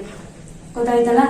ಹಾಗಾದ್ರೆ ಸಮರೂಪತೆ ಅನ್ನ ನಿರ್ಧರಿಸುವಂತ ಅಂಶಗಳು ಮತ್ತೆ ಸಮರೂಪತೆ ಅಂದ್ರೆ ಏನು ಅಂತ ನೀವು ತಿಳ್ಕೊಂಡಿದ್ದೀರಾ ಅಂತ ಅನ್ಕೊಂಡಿದೀವಿ.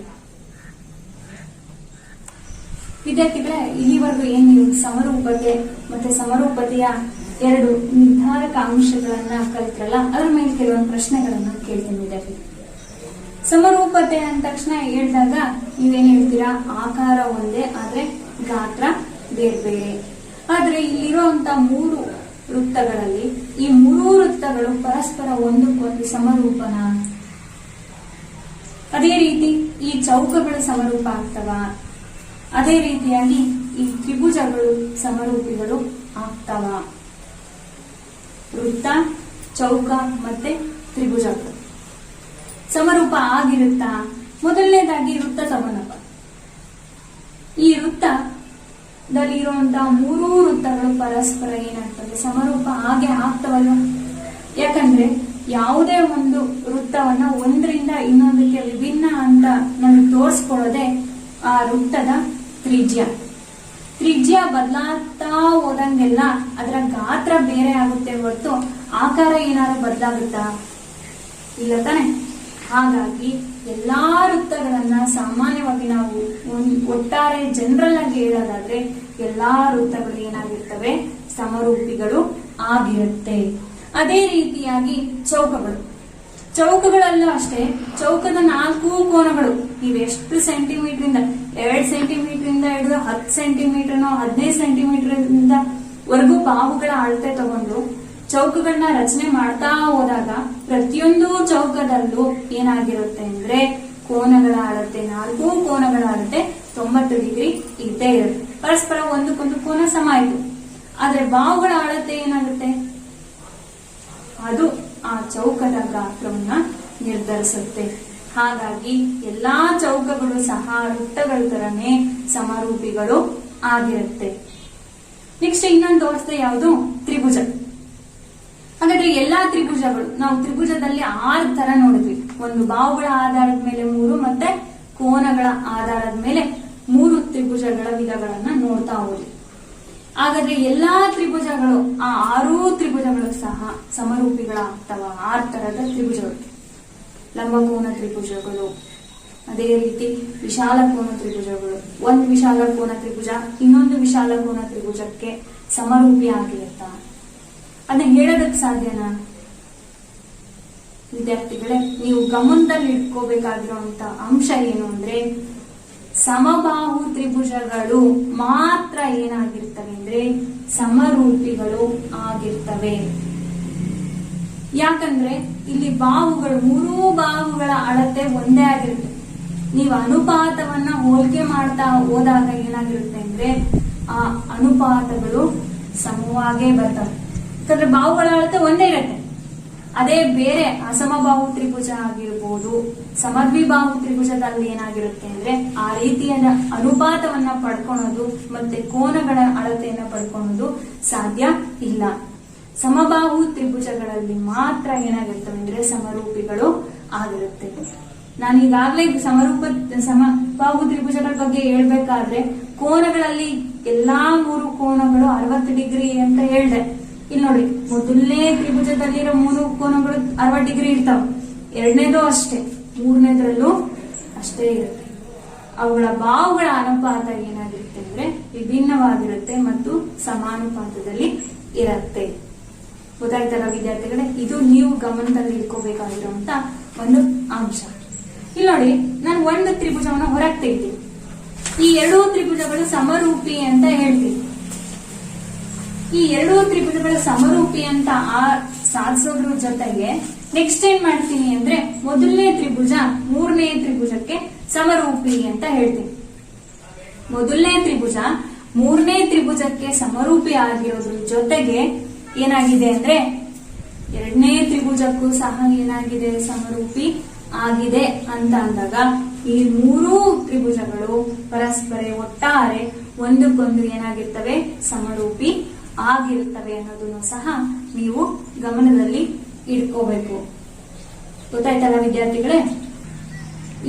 ಇಲ್ಲಿವರೆಗೂ ನಾವೇನ್ ಕಲಿದ್ವಿ ಅಂದ್ರೆ ಹಿಂದಿನ ತರಗತಿಯಲ್ಲಿ ನಾವು ಕಲ್ತಿರುವಂತ ತ್ರಿಭುಜಗಳ ಸರ್ವಸಮತೆ ಮತ್ತೆ ತ್ರಿಭುಜಗಳ ಸರ್ವಸಮತೆ ಮತ್ತೆ ಸಮರೂಪತೆಗೆ ಇರುವಂತಹ ವ್ಯತ್ಯಾಸ ಆಗಿರ್ಬೋದು. ತ್ರಿಭುಜಗಳ ಸಮರೂಪತೆ ಅಂದ್ರೇನು, ತ್ರಿಭುಜಗಳ ಸಮರೂಪತೆಯನ್ನ ನಿರ್ಧರಿಸುವಂತ ನಿಯಮಗಳು ಅಥವಾ ಅಂಶಗಳು ಯಾವುದು ಅಂತ ತಿಳ್ಕೊಂಡು ನಿಮ್ಮ ಪುಸ್ತಕದಲ್ಲಿ ಅಭ್ಯಾಸ 2.1 ಇದೆ. ಈಗ ಅದರಲ್ಲಿರುವಂತಹ ಸಮಸ್ಯೆಗಳನ್ನ ಬಿಡಿಸ್ತಾ ಹೋಗೋಣ.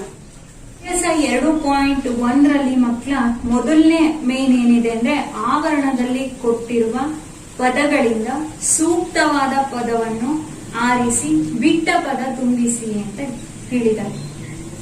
ಮೊದಲನೇದಾಗಿ ಏನ್ ಕೊಟ್ಟಿದ್ದಾರೆ, ಎಲ್ಲಾ ವೃತ್ತಗಳು ಡ್ಯಾಶ್ ಅಂತ ಕೊಟ್ಟಿದ್ದಾರೆ. ಹೌದಾ? ಸರ್ವಸಮನ ಸಮರೂಪನ. ಒಂದು ಸರಿ ನೀವು ಅವಲೋಕನ ಮಾಡ್ಕೊಳ್ರಿ. ನೀವು ಚಿತ್ರದ ಮುಖಾಂತರ, ಒಂದು ಮಾದರಿ ಮುಖಾಂತರ ನೋಡಿದ್ರಿ. ಹೌದಾ? 3 ವಿಭಿನ್ನವಾದ ತ್ರಿಜ್ಯವನ್ನ ಹೊಂದಿರುವಂತ ವೃತ್ತಗಳನ್ನ ನೋಡಿದ್ರಿ. ಹೊತ್ತಾನೆ? ಹಾಗಾದ್ರೆ ಅವುಗಳು ಸಮರೂಪನ ಸರ್ವಸಮನ ಏನಾಗಿರ್ಬೋದು, ಎಲ್ಲಾ ವೃತ್ತಗಳು ಸಮರೂಪಿಗಳಾಗಿರ್ತವೆ. ಹೌದಲ್ವಾ? ಸರ್ವಸಮ ಆಗೋದಕ್ಕೆ ಸಾಧ್ಯ ಇಲ್ಲ. ನೆಕ್ಸ್ಟ್ 2ನೇ ನೋಡಿ, ಎಲ್ಲಾ ವರ್ಗಗಳು ಸಮರೂಪನ ಸರ್ವಸಮನ. ವರ್ಗಗಳನ್ನು ನೋಡ್ರಿ, 4 ಕೋನಗಳು ಸಹ 90 ಡಿಗ್ರಿ 90 ಡಿಗ್ರಿ 90 ಡಿಗ್ರಿ ಇರುತ್ತೆ. ಹೌದಾ?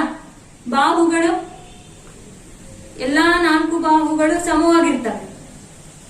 ಅದೇ ರೀತಿ ಇನ್ನೊಂದು ಚೌಕವನ್ನ ಉದಾಹರಣೆ ತಗೊಂಡ್ರೆ ಅವೆರಡರ ಮಧ್ಯೆ ಹೋಲಿಕೆ ಮಾಡಿದಾಗ ಬಾಹುಗಳು ಸಮಾನುಪಾತದಲ್ಲಿ ಬರ್ತವಲ್ವಾ? ಹಾಗಾದ್ರೆ ಎಲ್ಲಾ ಚೌಕಗಳು ನಾವೇನ್ ಹೇಳ್ಬೋದು, ಸಮರೂಪಿಗಳು ಅಂತ ಹೇಳ್ಬೋದಾ? ಹೋಗ್ತಾನೆ? ಎಲ್ಲಾ ವರ್ಗಗಳು ಹಾಗಾದ್ರೆ ಸಮರೂಪಿಗಳು. ನೆಕ್ಸ್ಟ್ 3ನೇದಾಗಿ ಎಲ್ಲಾ ಡ್ಯಾಶ್ ತ್ರಿಭುಜಗಳು ಸಮರೂಪ.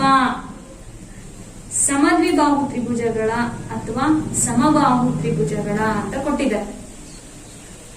ಯಾವಾಗಿರ್ಬೋದು? ಹೌದು ಮಕ್ಕಳ, ನೀವ್ ಹೇಳ್ತಾ ಇರೋದು ಸರಿ. ಸಮಬಾಹು ತ್ರಿಭುಜಗಳು ಮಾತ್ರ ಏನಾಗಿರ್ತವೆ ಅಂದ್ರೆ ಸಮರೂಪ ಆಗೋದಕ್ಕೆ ಸಾಧ್ಯ. ನೆಕ್ಸ್ಟ್ 4ನೇದು ನೋಡ್ರಿ, ಬಾಹುಗಳ ಸಂಖ್ಯೆ ಒಂದೇ ಇರುವ ಎರಡು ಬಹುಭುಜಾಕೃತಿಗಳು ಸಮರೂಪವಾಗಬೇಕಾದರೆ ಮೊದಲನೇದು ಎ ಅದರ ಅನುರೂಪ ಕೋನಗಳು ಡ್ಯಾಶ್ ಮತ್ತು ಬಿ ಅದರ ಅನುರೂಪ ಬಾಹುಗಳು ಡ್ಯಾಶ್ ಅಂತ ಕೊಟ್ಟಿದ್ದಾರೆ. ಬ್ರಾಕೆಟ್ ಒಳಗಡೆ ಸಮ ಮತ್ತು ಸಮಾನುಪಾತದಲ್ಲಿದೆ ಅಂತ ಹೇಳ್ತಾ ಇದ್ದಾರೆ. ಏನಾಗಿರ್ಬೋದು ಈ ಉದಾಹರಣೆ? ಚತುರ್ಭುಜದ ಉದಾಹರಣೆ ಆಗಿರ್ಬೋದು, ತ್ರಿಭುಜದ ಉದಾಹರಣೆಯನ್ನ ನೀವು ಬರ್ಕೊಂಡಿರ್ತೀರ. ಒಂದ್ಸರಿ ತಿರುಗಿಸಿ ನೋಡಿ. ಕೋನಗಳ ಹೋಲಿಕೆ ಮಾಡಿದ್ವಿ, ಬಾಹುಗಳ ಹೋಲಿಕೆನೂ ಮಾಡಿದ್ವಿ. ಅಲ್ಲಿ ಬಂದಿರುವಂತ ಅಂಶಗಳನ್ನ ಗುರುತಿಸ್ಕೊಂಡ್ರೆ ನೀವು ಇಲ್ಲಿ ಖಾಲಿ ಬಿಟ್ಟಿರುವಂತ ಜಾಗವನ್ನ ತುಂಬೋದು. ನೋಡ್ತಾ ಇದ್ದೀರಲ್ವಾ? ಏನಾಗಿದೆ? ಅದರ ಅನುರೂಪ ಕೋನಗಳೇನಾಗಿದೆ? ಸಮವಾಗಿದೆ. ಹೌದು. ಮತ್ತು ಅನುರೂಪ ಬಾಹುಗಳು ಏನಾಗಿದ್ದಾವೆ? ಸಮಾನುಪಾತದಲ್ಲಿ ಇದೆ. ಇದು ಮೊದಲನೇ ಮೇನ್ ಆದ್ರೆ, ಎರಡನೇ ಮೇನು ನಿಮಗೆ ಕೊಡ್ತಾ ಇದ್ದೀನಿ. ಎರಡು ವಿಭಿನ್ನ ಉದಾಹರಣೆಗಳನ್ನ ಕೊಡಿ. ಒಂದನೇದು ಒಂದು ಜೊತೆ ಸಮರೂಪ ಆಕೃತಿಗಳು, ಎರಡನೇದಾಗಿ ಒಂದು ಜೊತೆ ಸಮರೂಪವಲ್ಲದ ಆಕೃತಿಗಳು. ಸಮರೂಪ ಆಕೃತಿಗಳಿಗೆ ಈಗ ನಾನು ಮಾಡಿರೋದನ್ನೇ ನಿಮಗೆ ಒಂದು ಹಿಂಟ್ ಕೊಡ್ತಾ ಇದ್ದೀನಿ, ಅಂದ್ರೆ ಹಂಗೆ ಒಂದು ಅಂಶನ ತಿಳಿಸ್ತಾ ಇದ್ದೀನಿ. ನೀವು ಅದರ ಆಧಾರದ ಮೇಲೆ ನೀವೇ ಗಮನದಲ್ಲಿ ಇಟ್ಕೊಂಡು ಬೇರೆ ಬೇರೆ ಉದಾಹರಣೆಗಳನ್ನ ಕೊಡಿ. ಸಮಬಾಹು ತ್ರಿಭುಜಗಳು ತಗೊಂಡ್ ಬರೀಬಹುದು, ವೃತ್ತ ಬರೀಬಹುದು, ಚೌಕ ಬರೀಬಹುದು, ಅಥವಾ ಪಂಚಭುಜಾಕೃತಿ ತಗೊಂತೀರ. ಅಲ್ಲೇನಾಗಿದೆ? 5 ಬಾಹುಗಳು ಇರುತ್ತೆ. ಅದೇ ರೀತಿ 5 ಬಾಹುಗಳು ಇರುವಂತ ಇನ್ನೊಂದು ಆಕೃತಿ ಕೋನ ಒಂದೇ ಇದ್ದು ಬಾಹುಗಳ ಅಳತೆ ಸಮಾನುಪಾತ ಬರೋ ರೀತಿ ಬರೀಬಹುದು. ಒಂದು ಜೊತೆ ಸಮರೂಪವಲ್ಲದ ಆಕೃತಿಗಳು ಅಂತ ಹೇಳ್ತಿದ್ದಾರೆ.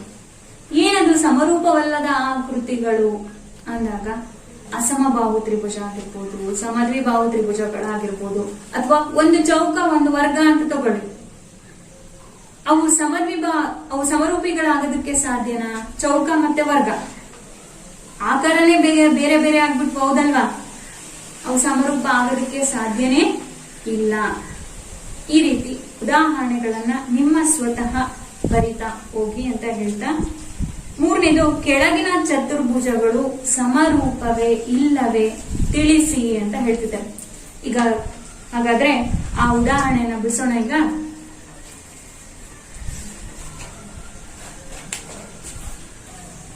ಅಭ್ಯಾಸ 2.1ರಲ್ಲಿ 3ನೇ ಪ್ರಶ್ನೆ ನಿಮಗೆ ಕೇಳಿರುವಂತದ್ದು, ಕೊಟ್ಟಿರುವಂತಹ ಚತುರ್ಭುಜಗಳು ಸಮರೂಪವೇ ತಿಳಿಸಿ ಅಂತ ಕೇಳ್ತಾರೆ ವಿದ್ಯಾರ್ಥಿಗಳ. PQRS ಅನ್ನೋದು ಒಂದು ಚತುರ್ಭುಜ, ABCD ಅನ್ನೋದು ಒಂದು ಚತುರ್ಭುಜ ಇದೆ. ಮೊದಲನೇ ಚತುರ್ಭುಜ PQRS ನಲ್ಲಿ ನೋಡಿ, ಬಾಹುಗಳ ಪ್ರತಿ ಬಾಹುವಿನ ಅಳತೆ 1.5 ಸೆಂಟಿಮೀಟರ್ 1.5 ಸೆಂಟಿಮೀಟರ್ ಇದೆ. ನೆಕ್ಸ್ಟ್ ABCD ಎರಡನೇ ಚತುರ್ಭುಜದಲ್ಲಿ ಪ್ರತಿ ಬಾಹುವಿನ ಅಳತೆ 3 ಸೆಂಟಿಮೀಟರ್ ಇದೆ. ಹೌದಲ್ವಾ?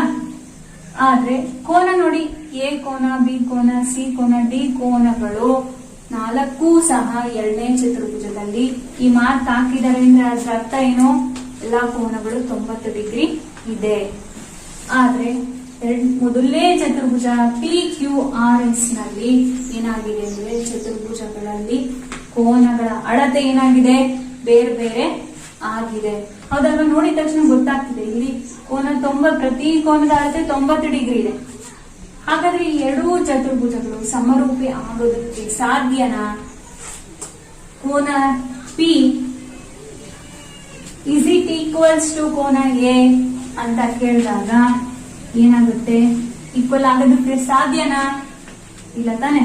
ಕೋನ P ನಾಟ್ ಈಕ್ವಲ್ಸ್ ಟು ಕೋನ A. ಅದೇ ರೀತಿ ಕೋನ Q ನಾಟ್ ಈಕ್ವಲ್ಸ್ ಟು ಕೋನ B. ನೆಕ್ಸ್ಟ್ ಕೋನ R is not equals to ಕೋನ C. ಅದೇ ರೀತಿ ಕೋನ S not equals to ಕೋನ D. ಒಂದು ಅಂಶ ಏನಾಯ್ತು? ಫೇಲ್ ಆಯ್ತು. ಹೌದಲ್ವಾ? ಸಮರೂಪತೆಯನ್ನು ನಿರ್ಧರಿಸುವಂತ ಒಂದು ಅಂಶ ಸರಿ ಆಗಿಲ್ಲ. ಹೌದಲ್ವಾ? ಅವುಗಳ ನಡುವೆ ಸಮರೂಪತೆ ಇಲ್ಲ ಅಂತ ತೋರಿಸ್ತಾ ಇದೆ. ಆದ್ರೆ ಬಾಹುಗಳು ಏನಾಗಿದೆ? ಅವುಗಳ ಅನುಪಾತವನ್ನ ನಾವು ಮೊದಲನೇ ತಗೊಂಡಿದ್ರೆ ಏನ್ ಮಾಡ್ಬೋದಾಗಿತ್ತು? ನೋಡಿ, ಇಲ್ಲಿ ಒಂದು ಎಕ್ಸಾಂಪಲ್ ತೋರಿಸ್ತಿದೀನಿ. PQ ಗೆ ಅನುರೂಪವಾಗಿರುವಂತ ಬಾಹು AB. PQ ಎಷ್ಟಿದೆ? 1.5 ಸೆಂಟಿಮೀಟರ್ ಇದೆ. ಅದೇ ರೀತಿ ಎ ಬಿ 3 ಸೆಂಟಿಮೀಟರ್, ಅದನ್ನ 3.0 ಅಂತಾನು ತಗೋಬಹುದು. ಎಷ್ಟಾಗುತ್ತೆ? 1.51 ಎರಡ್ಲೆ ಅಂದ್ರೆ 3 ಸೆಂಟಿಮೀಟರ್ ಆಗುತ್ತೆ. ಹೌದಾ? ಅನುಪಾತ 1/2 ಬರುತ್ತೆ. ಪ್ರತಿ ಬಾಹುಗಳಿಗೆ ಅದೇ ರೀತಿ ಬರ್ತಾ ಹೋಗುತ್ತೆ. ಹೌದಲ್ವಾ? ಹಾಗಾದ್ರೆ ಸಮರೂಪ ಆಗೋದಕ್ಕೆ ಸಾಧ್ಯನಾ? ಇಲ್ಲ ತಾನೆ. ಯಾಕಂದ್ರೆ ಇರೋಂತ 2 ಅಂಶಗಳಲ್ಲಿ ಒಂದು ಮಾತ್ರ ಸರಿಯಾಗಿ ಮತ್ತೊಂದು ತಪ್ಪಾಯ್ತು ಅಂದ್ರೆ ಅದು ಸಮರೂಪತೆಯನ್ನ ನಿರ್ಧರಿಸೋದಿಲ್ಲ. ಹಾಗಾಗಿ ನೀವ್ ಹೇಳ್ಬೋದು ಕೊಟ್ಟಿರುವಂತ ಚತುರ್ಭುಜಗಳು ಸಮರೂಪಿಗಳು ಅಲ್ಲ.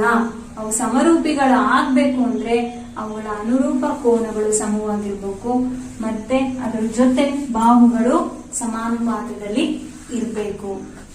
ಇಲ್ಲಿವರೆಗೂ ವಿದ್ಯಾರ್ಥಿಗಳೇ ನಾವೇನ್ ಕಲ್ತಿದ್ದೀವಲ್ಲ ಅದರ ಆಧಾರದ ಮೇಲೆ, ಸಮರೂಪತೆಯನ್ನ ನಿರ್ಧರಿಸುವಂತಹ ಅಂಶಗಳ ಆಧಾರದ ಮೇಲೆ ಮುಂದಿನ ತರಗತಿಯಲ್ಲಿ ಏನ್ ಮಾಡ್ತೀವಿ ಅಂದ್ರೆ ಅತಿ ಮುಖ್ಯವಾದ ಪ್ರಮೇಯವನ್ನ ಸಾಧಿಸ್ತೀವಿ. ಅದೇ ಥೇಲ್ಸ್ನ ಪ್ರಮೇಯ ಅಥವಾ ಮೂಲ ಸಮಾನುಪಾತತೆಯ ಪ್ರಮೇಯ. ಅಭ್ಯಾಸ 2.1ರಲ್ಲಿರುವಂತಹ ಎಲ್ಲಾ ಸಮಸ್ಯೆಗಳನ್ನ ಈಗಾಗಲೇ ಒಂದ್ಸರಿ ಏನ್ ಮಾಡಿದೀವಿ ಅಂದ್ರೆ ಸಾಲ್ವ್ ಮಾಡಿದೀವಿ. ಹೌದಾ? ಬಿಡಿಸಿದೀವಿ. ಅದರಲ್ಲಿ 2ನೇ ಮೇನನ್ನ ನಾನು ನಿಮಗೆ ಕೊಟ್ಟಿದ್ದೀನಿ. ಆ ಉದಾಹರಣೆಗಳನ್ನ ಬರ್ಕೊಂಡು ಮುಂದಿನ ಈ ಕ್ಲಾಸ್ಗೆ ಸೇರೋಣ ಅಂತ ಹೇಳ್ತಾ ಎಲ್ಲರಿಗೂ ಧನ್ಯವಾದಗಳು.